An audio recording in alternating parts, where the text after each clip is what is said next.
Pengelasan bawah air atau underwater welding merupakan salah satu pekerjaan yang paling berbahaya di dunia. Meskipun berbahaya, banyak orang yang menekuni bidang ini karena penghasilan yang didapatkan ini sangat fantastis.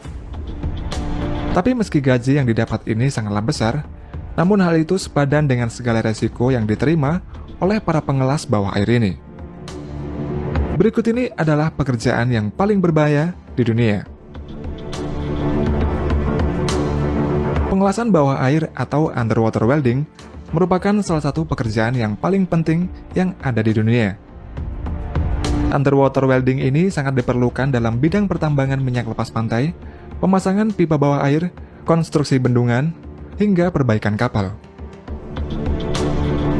Untuk metode underwater welding ini dibagi menjadi dua, yaitu pengelasan basah dan pengelasan kering. Pada pengelasan basah, proses pengelasan ini berlangsung dalam keadaan elektroda maupun benda berhubungan langsung dengan air. Elektroda yang dipakai dalam pengelasan bawah air ini juga berbeda dengan pengelasan di darat.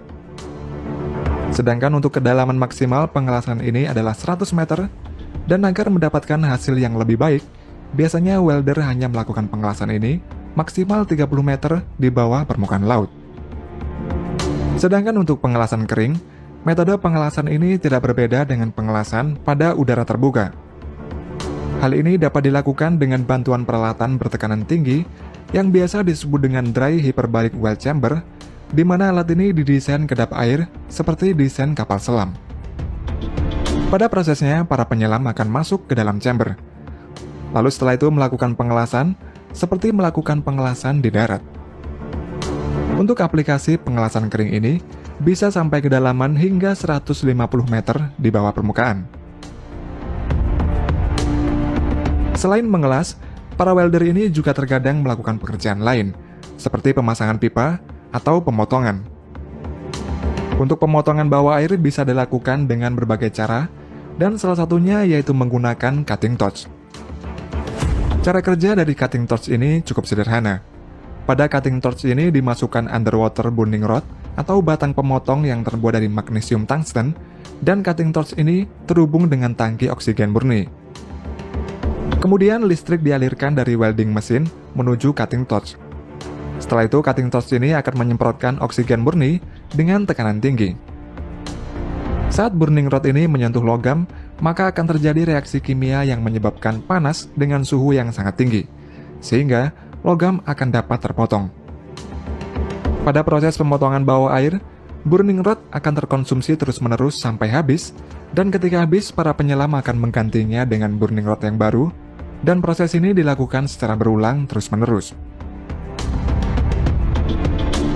Lalu mengapa pekerjaan ini disebut sebagai pekerjaan yang paling berbahaya? Dibanding pekerjaan sejenisnya, para pekerja bawah air ini memiliki resiko lebih banyak, bahkan dapat berakibat kematian jika tidak hati-hati dalam bekerja. Hal ini dikarenakan para pekerja bawah air ini harus menyelam di bawah air hingga kedalaman lebih dari 50 meter melakukan pengelasan. Resiko-resiko yang biasa dihadapi oleh para pekerja bawah air ini diantaranya adalah penyakit dekompresi dan hipotermia. Setelah pekerjaan bawah air selesai, barulah mereka kembali ke permukaan.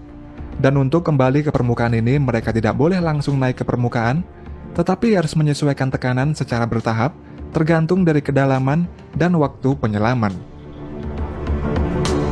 Hal ini dikarenakan ketika penyelam masuk ke dalam air dalam waktu lama dan semakin dalam kedalaman air, maka tubuh penyelam ini akan menerima tekanan yang semakin besar.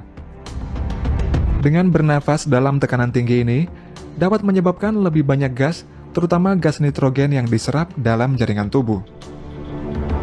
Dan jika penyelam naik ke permukaan terlalu cepat, maka ada kemungkinan nitrogen dalam tubuh ini akan keluar dan membentuk gelembung yang lebih besar yang dapat menyumbat sistem jaringan tubuh. Dan hal tersebut dikenal juga sebagai penyakit dekompresi, serta resikonya ini bisa sangat fatal. Oleh karena itulah, biasanya setelah welder bawah air ini selesai bekerja, mereka akan kembali ke atas dan ditempatkan ke suatu ruangan yang bernama hyperbaric chamber. Hal ini dilakukan untuk menghindari efek dekompresi akibat tekanan air. Hyperbaric chamber ini merupakan salah satu metode pengobatan yang dilakukan dengan penggunaan 100% oksigen pada tekanan yang lebih besar dari tekanan atmosfer. Pada terapi hyperbaric chamber ini, penyelam akan bernafas dengan 100% oksigen dalam ruangan dengan tekanan atmosfer yang meningkat. Peningkatan tekanan udara di dalam ruangan hiperbarik ini menyebabkan paru-paru penyelam akan menyerap oksigen lebih banyak dari biasanya, sehingga dapat membantu proses penyembuhan berbagai penyakit, terutama penyakit dekompresi. Kemudian terkadang dalam suatu proyek pekerjaan bawah air, para penyelam diharuskan bekerja lebih dari 1 hari, bahkan 1 bulan di kedalaman lebih dari 50 meter. Jika setiap hari para penyelam ini naik ke permukaan, maka akan memerlukan waktu yang lama untuk melakukan proses dekompresi, dan hal tersebut sangatlah tidak efektif. Oleh karena itulah diciptakan saturation system, di mana para penyelam ini akan masuk ke dalam ruangan bertekanan, dan tekanan dalam ruangan ini sama dengan tekanan di kedalaman air yang hendak dituju. Dalam chamber ini, para penyelam akan bernafas dengan campuran helium dan oksigen, atau dikenal juga dengan heliox. Jika mereka akan bekerja, maka mereka ini akan menuju ke dalam diving bell yang terhubung dengan saturation system tersebut. Setelah itu mereka akan diturunkan ke dalam laut secara langsung, menuju ke tempat mereka akan melakukan pekerjaan bawah air. Biasanya mereka yang bekerja di kedalaman yang sangat dalam ini, waktu kerjanya ini hanya sebentar. Setelah bekerja, barulah mereka ini menuju ke diving bell lagi untuk naik ke atas ke saturation system. Selama pekerjaan ini belum selesai, mereka tidak boleh keluar dari saturation system. Mereka akan tidur, makan, dan sebagainya di dalam saturation system ini. Jadi meskipun mereka ini tidak sedang menyelam, tapi tekanan udara di dalam ruangan ini sama dengan tekanan yang ada di bawah air. Dan hal ini bisa disebut juga dengan penyelaman kering. Setelah pekerjaan bawah air ini benar-benar selesai semua, barulah mereka melakukan dekompresi untuk persiapan keluar dari saturation system.